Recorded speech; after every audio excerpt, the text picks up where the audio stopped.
क्या यूपी में होने वाले विधानसभा उपचुनाव में कोई रिस्क नहीं लेना चाहती है बीजेपी?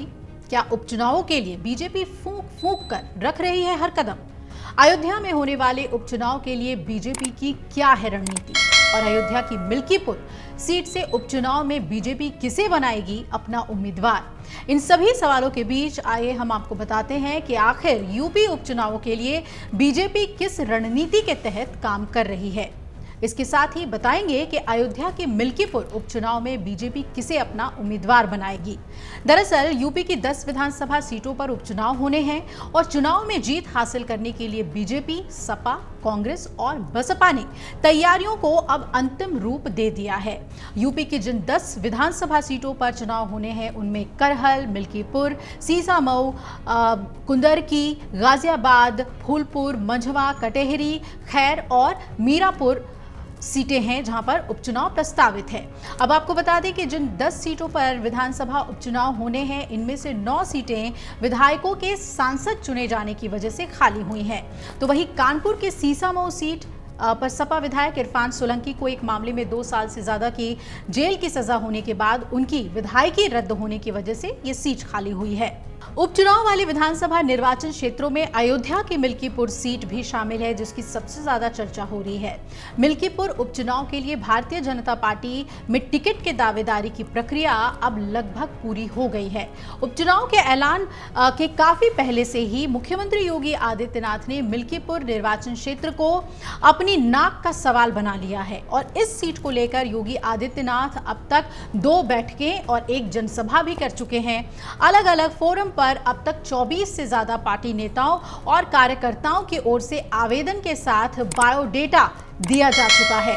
आपको बताएं कि पार्टी नेतृत्व प्रत्याशी चयन में जल्दबाजी के मूड में नहीं है और मुख्यमंत्री योगी आदित्यनाथ की ओर से उपचुनाव में इस सीट की कमान संभालने के बाद स्थानीय संगठन ने पूरा ध्यान अब यहीं पर केंद्रित कर दिया है। तो लोकसभा चुनाव में अयोध्या की हार के बाद बीजेपी यहां पर कोई रिस्क नहीं लेना चाहती है और इसलिए हर कदम पार्टी फूंक फूंक कर रख रही है। संगठन ने प्रत्याशी की घोषणा होने का इंतजार किए बगैर अपनी गतिविधियां यहां तेज कर दी हैं। कई पदाधिकारियों का ज्यादातर समय अब यहीं पर बीत रहा है। गौरतलब है कि लोकसभा चुनाव में बीजेपी उम्मीदवार लल्लू सिंह को पराजित कर यहां के विधायक रहे अवधेश प्रसाद के सांसद बनने के बाद मिल्कीपुर में उपचुनाव होने जा रहा है और सपा की ओर से उनके बेटे को प्रत्याशी बनाए जाने का संकेत देने के साथ साथ तैयारी करने को कह दिया गया है। वो क्षेत्र में संपर्क करने में जुट गए हैं। बसपा ने अभी प्रत्याशी तय नहीं किया है। उधर बीजेपी ने जितने नेताओं ने टिकट के लिए अपनी दावेदारी बीजेपी में की है वो भी जनसंपर्क में जुटे हुए हैं।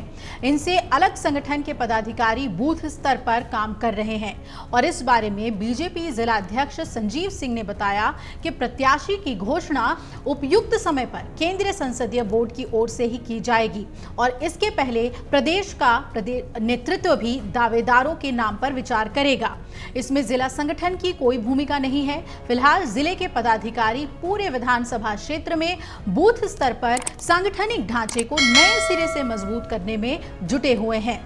मिल्कीपुर उपचुनाव को बीजेपी कितनी गंभीरता से ले रही है इसका अंदाजा आप इसी बात से लगा लीजिए कि इसकी तैयारियों पर प्रदेश सरकार के 4 मंत्री नजर बनाए हुए हैं। जिले के प्रभारी और प्रदेश के कृषि मंत्री सूर्य प्रताप शाही के साथ संसदीय कार्य राज्य मंत्री मयंकेश्वर शरण सिंह, खेल राज्य मंत्री गिरीश चंद यादव और खाद्य रसद राज्य मंत्री सतीश शर्मा की ड्यूटी यहीं पर लगाई गई है।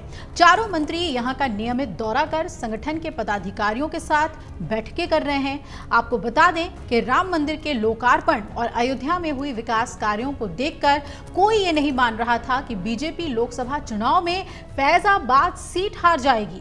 वहीं अब राज्य में होने वाले विधानसभा चुनाव के लिए बीजेपी ने तैयारी पूरी कर ली है। अब देखना यह है कि अयोध्या की मिल्कीपुर सीट पर होने वाले उपचुनाव में बीजेपी को जीत मिलती है या नहीं। अगर आप ये वीडियो YouTube पर देख रहे हैं तो हमारे चैनल को सब्सक्राइब करें और बेल आइकन को दबाना ना भूलें। अगर आप Facebook पर ये वीडियो देख रहे हैं तो हमारे पेज को लाइक करें।